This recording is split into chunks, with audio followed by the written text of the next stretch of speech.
மாணவ செல்வங்களுக்கு கட்டணமில்லாமல் மிதிவண்டி வழங்குகின்ற விழாவுக்கு நமது அரசு முன்மாதிரி மேல்நிலைப் பள்ளியானது பல்வேறு சிறப்புகளுக்கும் பெருமைகளுக்கும் உரியது. தமிழ்நாட்டில் இரண்டு அரசு முன்மாதிரி மேல்நிலைப் பள்ளிகள் தான். ஒன்று சென்னை, அதை விட்டால் நமது புதுக்கோட்டை. ஒரு காலத்தில் நம் பள்ளியில் பயில்கின்ற மாணவர்கள் பெரும்பான்மையான அதிகமான மாணவர்கள் மருத்துவக் கல்லூரிக்கு, அதேபோல் பொறியியல் கல்லூரிக்கு படிப்படி தேதி கிடைக்கக்கூடிய அளவில் கிட்டத்தட்ட 2000க்கும் மேற்பட்ட மாணவர்கள் பயிலக்கூடிய பள்ளியாக இருக்கிறது. எல்லா அரசு மேல்நிலைப் பள்ளிக்கும் தலைமை ஆசிரியர் என்று குறிப்பிடுவார்கள். ஆனால் நமது பள்ளிக்கு பிரின்சிபல், முதல்வர் என்றுதான் குறிப்பிடுவார்கள். இப்பொழுது அந்த நடைமுறை பின்பற்றப்படுகிறதா? இப்போ இல்லையா? சரி. இந்த வளாகத்தில் சட்டமன்ற உறுப்பினராக இருக்கட்டும், நாங்களா இருக்கட்டும், எங்களுடைய கால் படாத இடமே கிடையாது. இந்த விளையாட்டு மைதானில் அவரும் நானும் விளையாடி இருக்கிறோம். அப்படிப்பட்ட சிறப்பு வாய்ந்த பள்ளிதான் நமது அரசு முன்மாதிரி மேல்நிலைப் பள்ளி என்பதை தெரிவித்துள்ளது.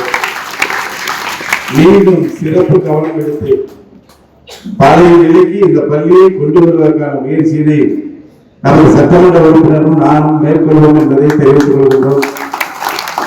கடந்த ஆண்டு நான்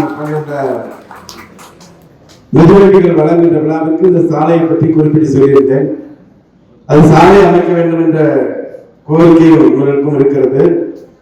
அதை விரைவில் நிறைவேற்றி தருவோம். இருந்தாலும் ஃபாரஸ்டுக்கு சொந்தமான சாலை, அதில் சிறு இடைவெளி இருக்கிறது என்று சொன்னாலும் டிஎஃப்ஓ இருக்காங்க, சம்பந்தப்பட்ட துறை அமைச்சர், சம்பந்தப்பட்ட துறையினுடைய செயலாளர், எனக்கும் அந்த துறைக்கும் ஒரே செயலாளர் தான். அவர்கள் சொல்லி இந்த சாலை விரைவில் அமைத்துக் கொடுப்பதற்கு நடவடிக்கை மேற்கொள்ளப்படும் என்பதை தெரிவிக்கிறேன்.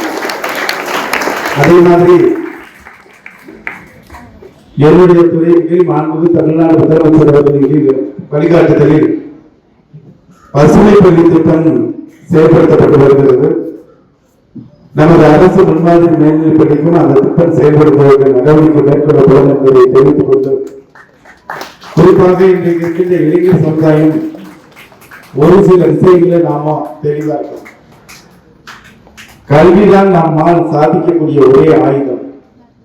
அதற்காகத்தான் கல்வி கொடுத்தால் எல்லாம் கிடைக்கும் என்கின்ற அடிப்படையில் நமது தமிழ்நாடு முதலமைச்சர்கள் இந்த 3 ஆண்டு காலத்தில் பள்ளி கல்வித்துறைக்கு மட்டும் 1,53,000 கோடி ரூபாய் நிதி ஒதுக்கீடு செய்த துறை ஒரே துறை பள்ளி கல்வித்துறைக்கு மட்டும்தான்.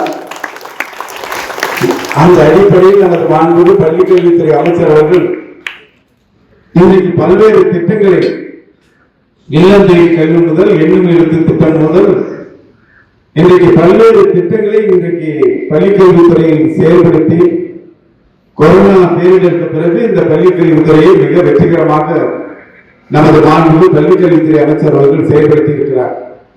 இன்றைக்கு கூட அவர் கன்னியாகுமரி மாவட்டத்திலே பள்ளிக்கல்வித்துறை சார்ந்த விழாக்களில் இன்றைக்கு கலந்து கொண்டிருக்கிறார்.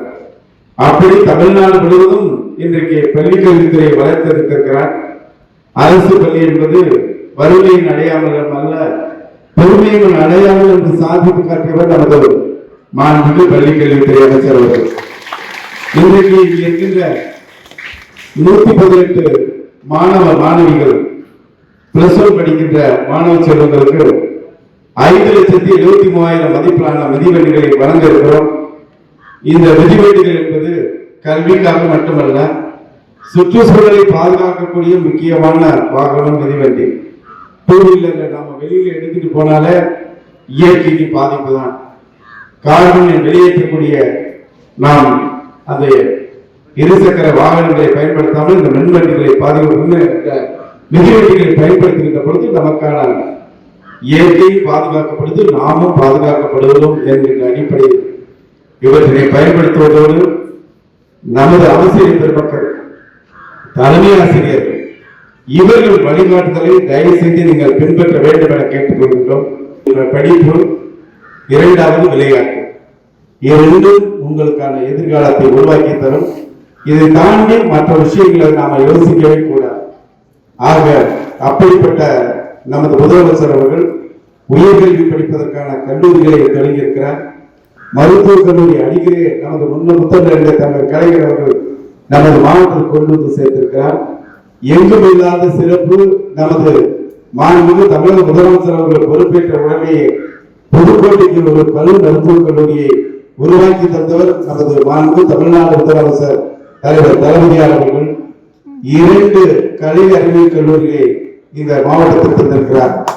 ஆலங்கி திருமலை பகுதியிற்கு அதே மாதிரி இங்க இருக்கின்ற கந்தர்வக்கோட்டைக்கு ஒரு ஐடி ஏற்படுத்தி தந்திருக்கிறார்.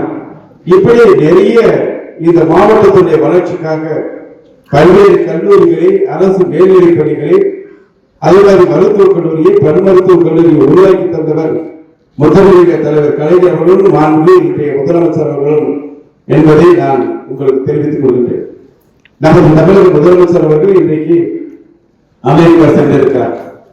தொழில் முதலீடுகளை கொண்டு வந்து தமிழ்நாட்டில் இன்றைக்கு இங்கு இருக்கின்ற பல்வேறு தொழிற்சாலைகளை உருவாக்கி வேலை வாய்ப்பை உருவாக்குவதற்கும் பொருளாதாரத்தை மேம்பாட்டிற்காகவும் 19 நாள் பயணமாக இன்றைக்கு நமது முதலமைச்சர் அவர்கள் சென்றிருக்கிறார்கள். அதிலே 43 ஆண்டுகளுக்கு பிறகு இன்றைக்கு தமிழக முதலமைச்சர் அவர்கள் அமெரிக்கா வாழ் தமிழர்களையும் இன்றைக்கு சந்தித்து பேசுகின்ற ஒரு நடவடிக்கையை நமது முதலமைச்சர் மேற்கொள்கிறார் என்றால், உலகில் எந்த பகுதியில் எங்கிருக்கின்ற தமிழர்கள் அத்தனை பேருடைய நலனில், பாதுகாப்பில் அக்கறை கொண்டவர்தான் நமது திராவிட மாடல் முதலமைச்சர் மாண்பு தலைவர் தளபதியார் என்பதை நான் தெரிவித்துக் கொண்டு, அதனுடன் 31 இன்றைக்கு நமது வருங்கால தமிழக நம்பிக்கை நட்சத்திரம் இளைஞர் நலம் மற்றும் விளையாட்டு மேம்பாட்டுத்துறை அமைச்சர் அவர்கள் சென்னையிலே ஃபார்முலா 4 கார் பந்தயங்களை நடத்த இருக்கிறார். அதுவும் வெற்றிகரமாக செயல்படுத்த இருக்கிறது.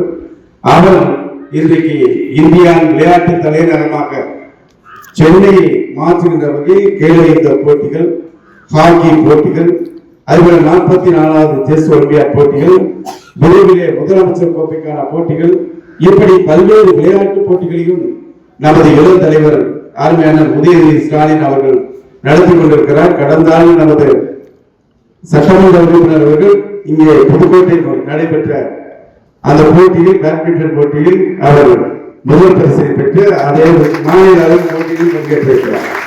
அதனால நீங்கள் எல்லாம் வருகின்ற இந்த மாதம் நடைபெற இருக்கின்ற அந்த முதலமைச்சர் கோப்பைக்கான போட்டிகளில் நீங்கள் பங்கேற்க வேண்டும். விளையாட்டிலும் சாதிக்க வேண்டும், கல்வியிலும் சாதிக்க வேண்டும்.